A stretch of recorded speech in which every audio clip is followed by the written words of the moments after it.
Why do we get the point that Rudy Giuliani was apparently inebriated? I mean, it's the shocking assertion from Liz Cheney in her opening statement. Then we get the backup from it from the witnesses who say that, yes, he was definitely intoxicated. Why is that important? So I had Congressman Pete Aguilar, and I asked, because that is the only thing Rudy Giuliani's lawyer rebuts. So, and I don't want to jump ahead of the content that you're going to share with our viewers, because I take the point that it is our civic duty, and I so love that. I got misty, but Bill Barr's deposition goes on to rebut literally everything Rudy Giuliani says and is, like in the last 18 months. And the only thing Rudy's lawyer rebuts today in a written statement to NBC News is that he was inebriated, which I asked Congressman Aguilar about, and he said, look, we had that from lots of witnesses. We only played Jason Miller saying he was drunk and Bill Stepien saying he was inebriated and intoxicated, but we had it from lots. So there's something important about it, not just from the 1-6 committee's perspective, but clearly a sensitivity to it from Rudy.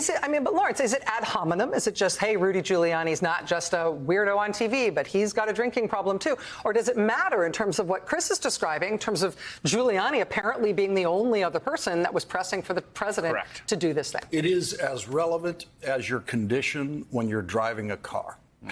Here he is in a position of real responsibility and apparent trust by the President of the United States in a crucial moment. If this was a Situation Room meeting, you would want to know who was drunk. And the answer is zero. So that's what the answer is supposed to be. Right. The White House breathalyzer is supposed to be zero in the serious discussions. And what this hearing turned out to be, and what the beginning of this whole story turned out to be, is the inebriated bullshit story, because later you get William Barr saying all this stuff that Giuliani started was bullshit, which he says repeatedly. Over and over. And to know that it began in inebriation, I think is really crucial, and it's crucial for people out there to understand where it began. Well, and I think it's crucial because, as I was watching the hearing today, I was actually thinking about you, because we spent 2 election nights together, 2016 in the green room here and 2020 when the 3 of us were on set. And who were we texting? The numbers guys. When I worked on the 04 campaign, where you were on the other side of that campaign, on election night when I was in Florida, when, the Kerry campaign was going down, who were we calling and texting? The numbers guys. There's only literally one person that everyone is texting on an election night. It's the only person you want to talk to. It's who the campaign manager wants to talk to. It's whoever has the data. Mm-hmm.